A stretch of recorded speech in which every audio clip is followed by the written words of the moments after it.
Bosco, pour nos pères et amis. Don Bosco, avec toi réunis. Don Bosco. D'abord, je remercie ce mouvement des Valets de Marie d'avoir choisi cette paroisse pour l'acte 5 portant sur la vie de Saint Jean Bosco. Oui.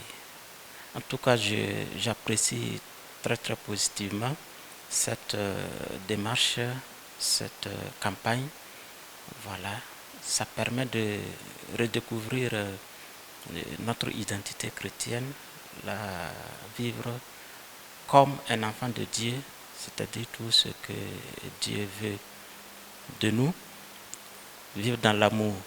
Et voilà, c'est ce que Saint Jean Bosco a reflété dans sa vie, a pu mettre dans sa vie, en pratique dans sa vie.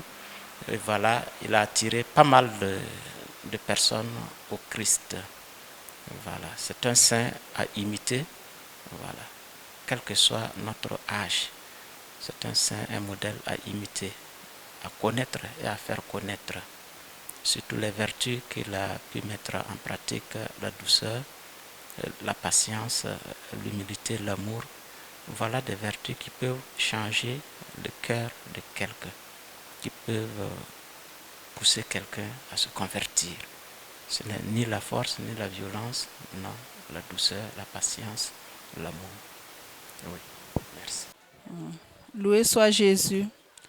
Nous rendons grâce au Seigneur par Marie pour ce que nous avons vécu en ce soir.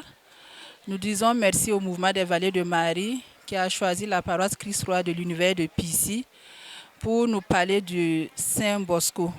C'est un saint que nous ne connaissons pas bien et nous avons eu la joie de le découvrir. À travers ce saint, nous sommes invités à prier pour les enfants, les adolescents et et les éducateurs.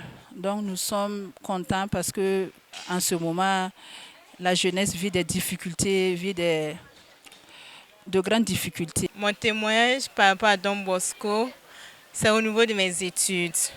Parce que j'ai fréquenté Don Bosco pendant 2 ans et j'ai vécu beaucoup de choses pendant ces 2 ans à Don Bosco. Ma première année n'a pas été facile.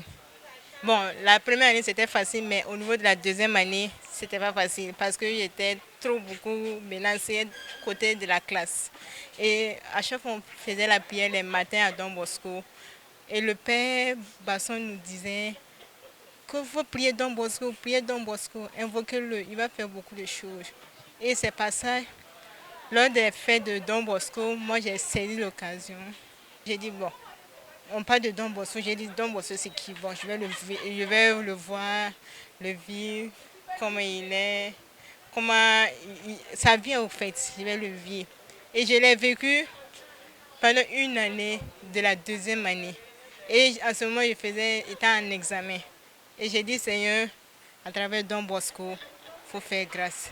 Effectivement, comme on aime dire, les saints, Dieu ne dort pas. Et Don Bosco a fait grâce. Il m'a donné mon examen, j'ai validé et j'étais la première du centre. Donc, je peux dire merci à Don Bosco. Don Bosco, pour nos pères et amis. Don Bosco. J'invite toutes les fleurs du mouvement des Valets de Marie, également tous ceux qui nous écouteront, à venir découvrir Sainte Thérèse d'Avila à Saint-Jean 23, la paroisse Saint-Jean 23 le 18 avril. J'encourage à être aux aguets pour les prochaines campagnes parce que chaque campagne a sa spécificité, parce que ce sont des saints que nous découvrons et que nous redécouvrons, parce qu'il y a des saints que nous connaissons, mais en réalité nous ne les connaissons pas bien. Et par ces campagnes-là, nous arrivons à mieux les connaître, à mieux connaître leur charisme et à surtout prier avec eux. Don Bosco.